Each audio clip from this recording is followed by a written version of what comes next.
ako din. Paano kung bigla akong balikan yan bukas? O sige, gawin na lang natin pareho. O ano sa tingin mo? Patas na yun. Sige. Ha? Saan na si Azzy?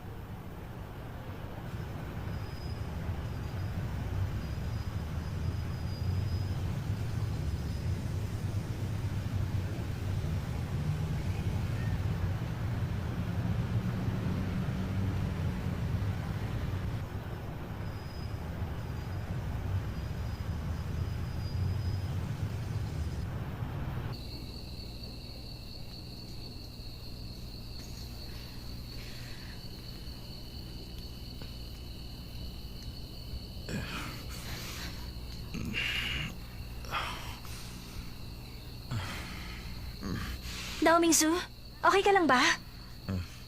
Bakit ka ba naglasing? Pwede ba iwan mo ako? Pero kasi Dao Mingsu, Sabihin mo sa akin. Bakit mo ako niloko? Alam mo ba, napakalupit mo. Sa iglap lang, naggawa mo ko saktan. Kung gusto mo lang pababain ng pride ko,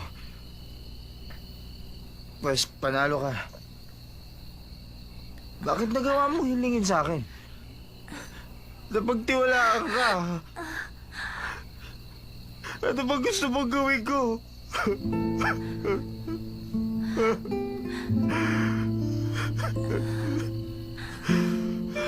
pero...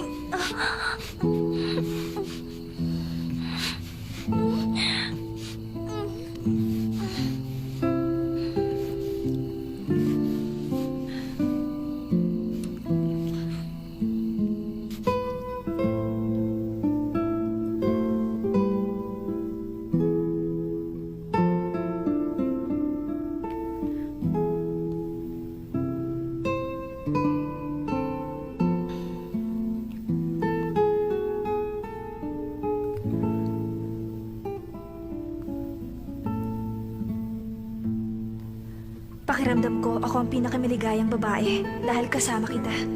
Matagal ko nang pinapangarap ito. At ngayon, nangyari na. Hindi mo lang alam, matagal na kitang gusto. Ipinagdarasal ko na sana tumigil na ngayon ang oras. Dahil kapag nagising ka na, ibig sabihin tapos na ang lahat. At muli ko na namang itatago ang nararamdaman ko para sa'yo.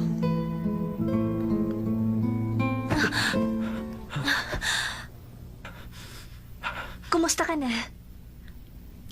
Ikukuha kita ng tubig. Huwag na. Nasaan ako? Nasa hotel tayo. Nasa hotel? Anong ginagawa ko dito? Dinala kita. Sabi mo ayaw mo umuwi kagabi. Anong oras na? Past 9 na.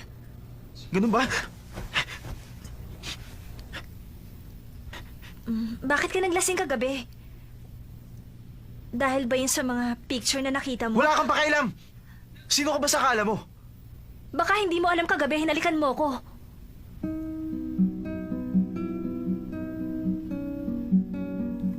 Oo ngayon. Alam ko na. Hinalikan mo lang ako. Dahil sa sobrang kalasingan, inakala mo si Shansay ako. Pero wala akong pakialam. Dahil alam ko ang pakiramdam ko.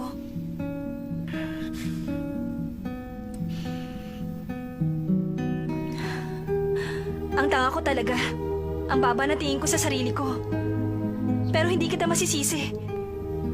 Dahil ang alam ko, pag mahal mo ang isang tao, puro mabuti ang tinitingnan mo at hindi mo alam kung anong pangit sa kanya.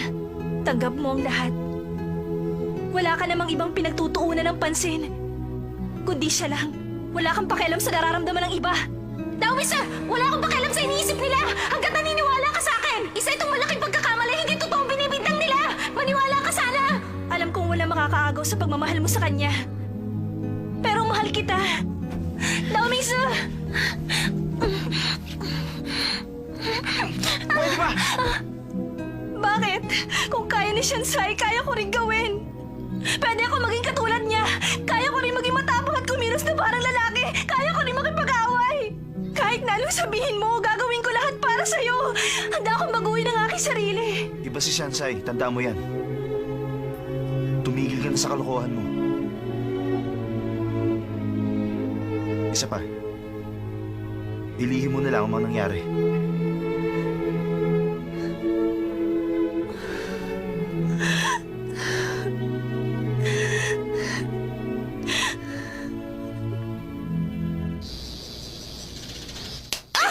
Wow, nagagawa pa sumuntok ka! Saan kaya nang gagaling ang lakas Hindi niyo mo? ako mapapatumba! Kayo mayayabang walang kwenta!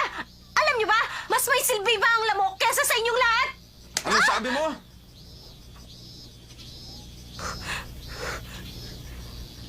Ikaw wala ka! Sabi! Sagot ka pa?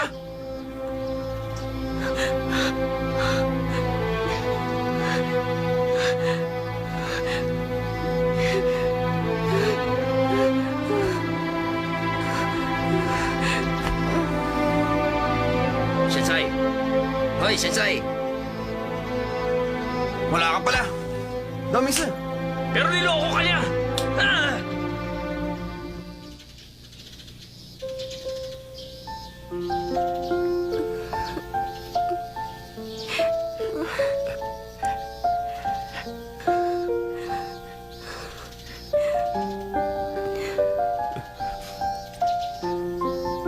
Naniniwala ako sa'yo. Kapag sinabi mong hindi mo ginawa,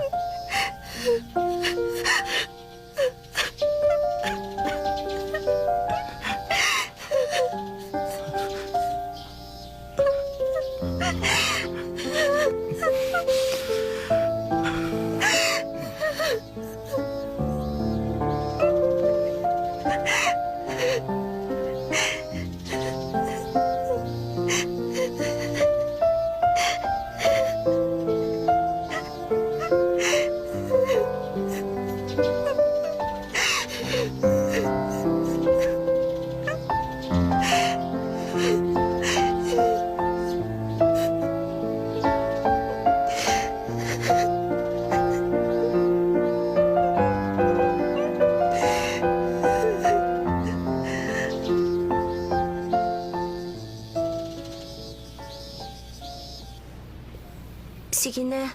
Pwede mo na akong ibaba. Ano ka ba? Nakakahiya. Ibaba mo na ako. Kaya ko na maglakad mag-isa. Ibaba mo na ako. marami na akong hirap. Di na kita pwede pakawalan pa. Sumakay ka na. Saan tayo pupunta? Di sa bahay. Kaninong bahay? Di sa bahay ko. Saan pa?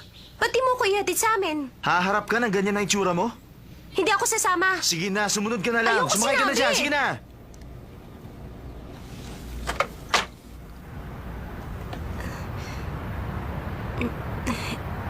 Pwede mo na akong bitiwan. Medyo nasasaktan na ako.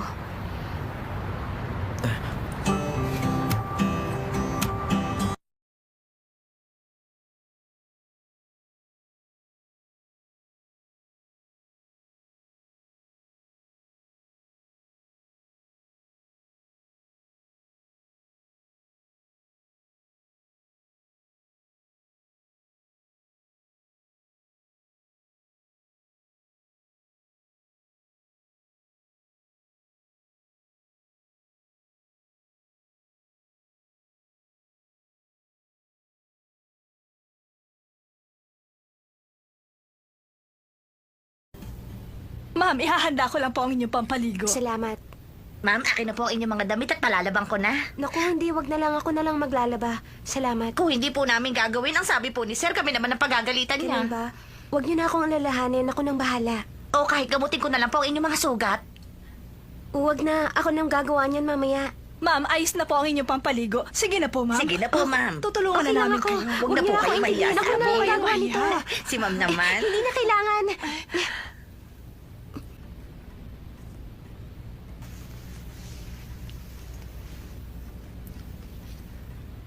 Ang laki naman nito.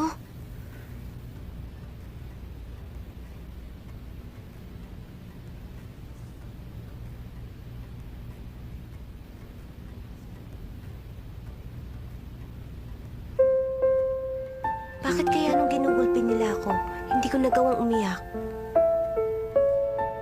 Naniniwala ako sa'yo. Kapag sinabi mong hindi mo ginawa.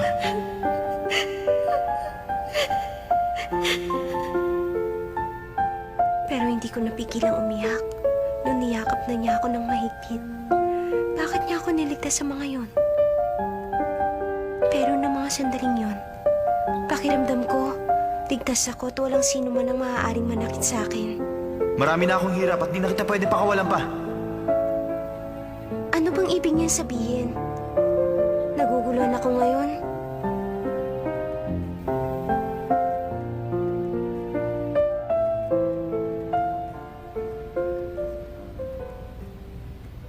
Sir? Iwan mo na kami. Opo.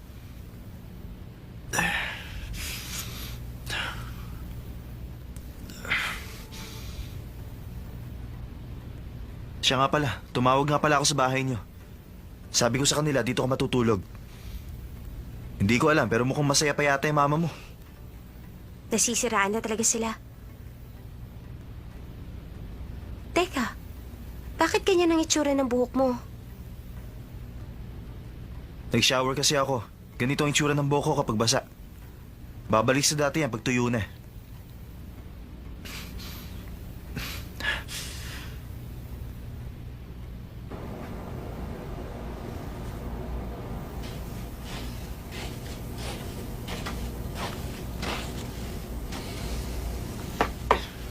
Dito ka. Anong binabalak mong gawin sa akin? Gagamutin lang naman kita.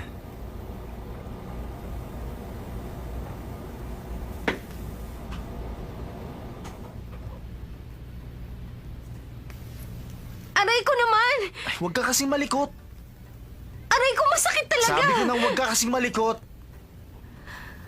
Aray ko, dahan-dahan naman. Paano kung magkapeklat yan? Wala akong pakialam. Hmm?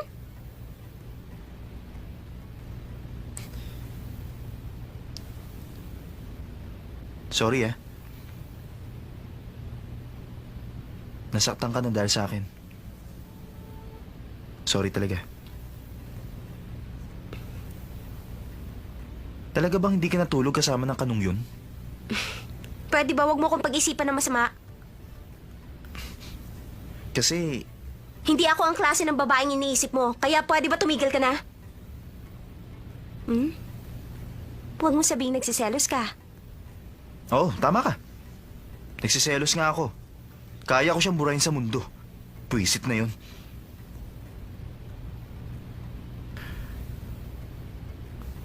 Nagsiselos ako. Dahil gusto kita. Ang Thompson.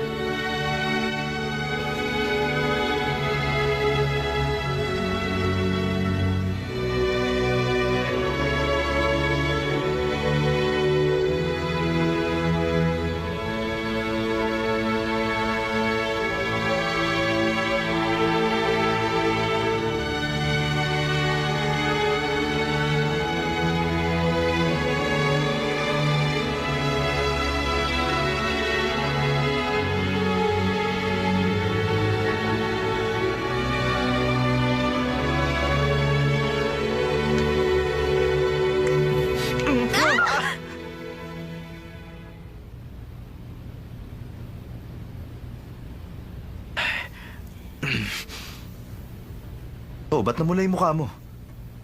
Hindi pwede sa akin to. Bakit ikaw din naman ah? Simple lang nga ng kamatis sa mukha mo. Ano? Sige na, matutulog na ako. Ikaw din, matulog ka na rin. Shansai? Seryoso ako. Pag-isipan mo.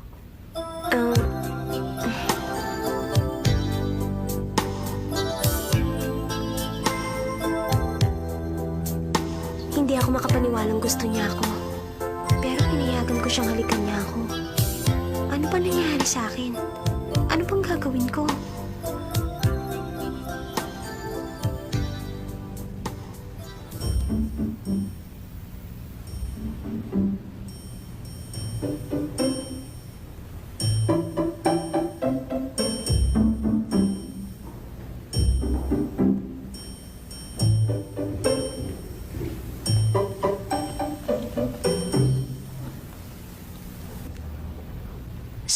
kwarto ko. Alin kaya sa mga to? May tao ba dyan?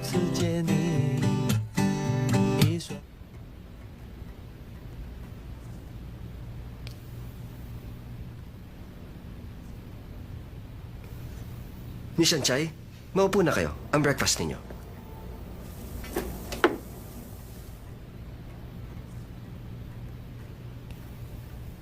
Miss Anchay, ang inyong damit. Nilaban na po yan at plinansya na. Pinatahi ko ang mga sira. Balak po sana namin bigyan kayo ng bagong damit. Kaya lang ang sabi ni Sir, hindi nyo naman tatanggapin. Kaya naman heto na ang luma ninyong damit. Sige Salamat, po nga. Mag-breakfast na po kayo. Pagkatapos nyo kumain, maipakikita po ako sa inyo.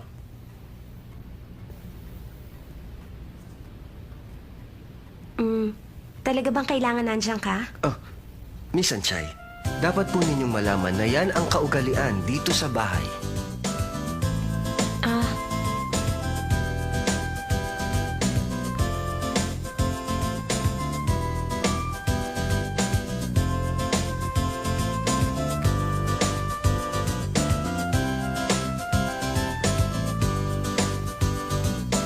Miss Anchay, gusto ko pong ipaalam na ang dating ninyong scooter ay talaga pong sira na at wala na pong pag-asa.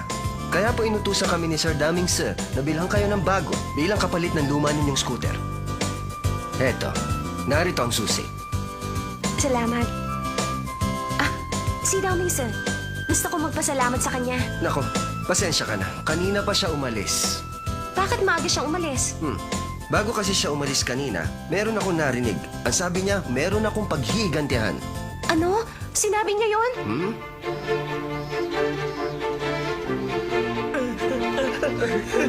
Tama na!